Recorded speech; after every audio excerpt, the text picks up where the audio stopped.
بچه‌ها میخواستم یه مقداری از شب‌های ونزوئلا رو هم براتون نشون بدم. وضعیت اقتصادی وضعیت بسیار خرابی است و اصلاً بهتر نشده در این چند ماه، برخلاف گزارشات سایت‌های ایرانی و بعضی از ایرانیون مقیم خارج از کشور. اصلا این کشور داره داغون میشه، افتضاح میشه و این وضعیتش هست. اینجوری بیکاری، نبود پول، کمبود غذای مناسب باعث شده که کشور داره نابود میشه. این نظر من هست.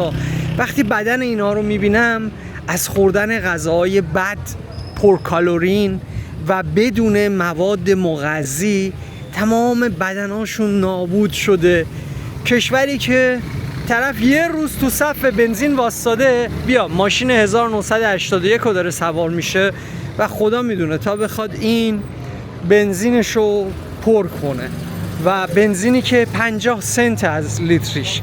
بعد ببین حتی میری تو نونواییش، وقتی اینجا رو با آلمان یا کشورهای دیگه مقایسه میکنم، بدترین کیفیت نون رو با آرد سفید که هیچ خاصیت مواد غذایی نداره آماده کردن. Señora Vanessa, ¿cómo está? Hola. Última vez yo llegué aquí 2023 y usted me ayudó, usted me ha dicho no tengo que irme aquí a este hotel, tengo que irme a Hotel Boulevard y ahora estoy otra vez, pero era hace 3 años.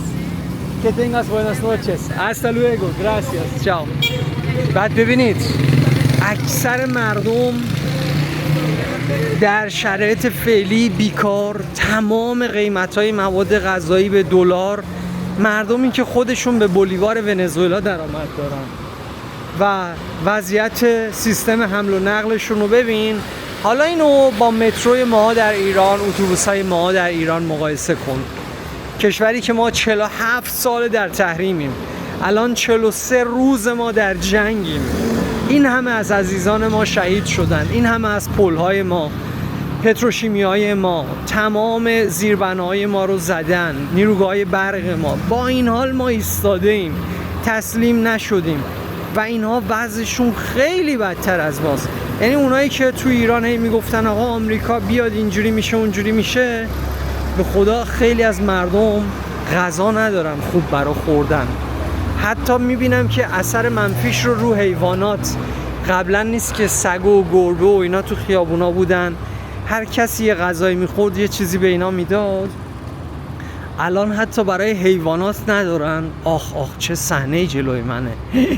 خدای من ببین چه وضعیتی وسط مرکز شهر. اینجا رو ببین، اینا میگن پرو کالیانته، همون هات داگ و نمیدونم همبرگر و اینجور چیزا میفروشن. بعد اینا رو ببین، اینا رو ببین رو زمین. خدایا این چه وضعیتیه اینا. این آمریکا عجب بلایی بود به سر اینا آورد. هر روز هم داره بدتر میشه بچه‌ها. اصلا شما فکر نکنید که بگید خب نه الان این چی میگن ترانسفورمیشن، یک تغییری داره ایجاد میشه، این پروسه طول میکشه. نه، هر روز داره بدتر میشه. این پروسه طول نمیکشه، هر روز داره بدتر میشه. آره طول میکشه تا اینکه نابود شه. لباسای مردم رو میبینی، وضعیت مردم رو میبینی، تمام مغازه، این مغازه بغلی من سمت راست آبی رنگه بسته، خیلیا خونه هاشون رو ول کردن رفتن. طرف دیگه به خونه و زندگیش نمیرسه، به این امید که برم یه جای دیگه ببینم شاید اونجا بشه، برم کلمبیا، برم برزیل. خب الان تو مرکز شهر پورلامار هستیم، در جزیره مارگاریتا.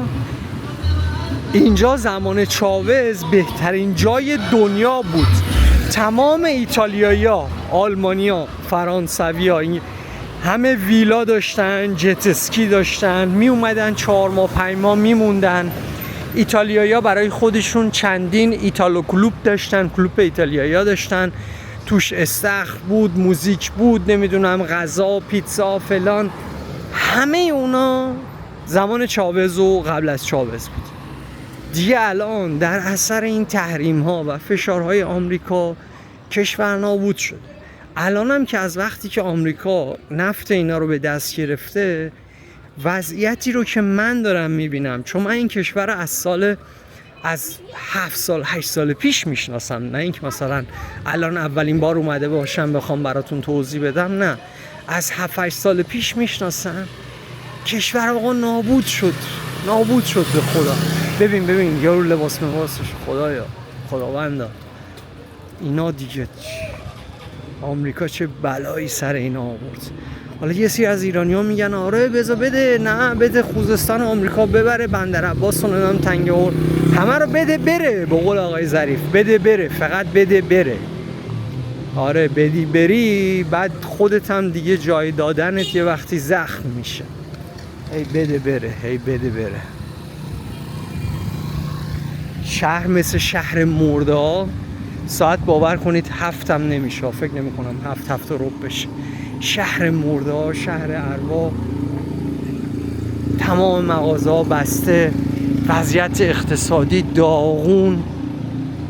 از اون روزی که آمریکایی‌ها اومدن در ونزوئلا تا حالا دلار تو بانک مرکزی بود 300 بولیوار، الان شده امروز 477 بولیوار.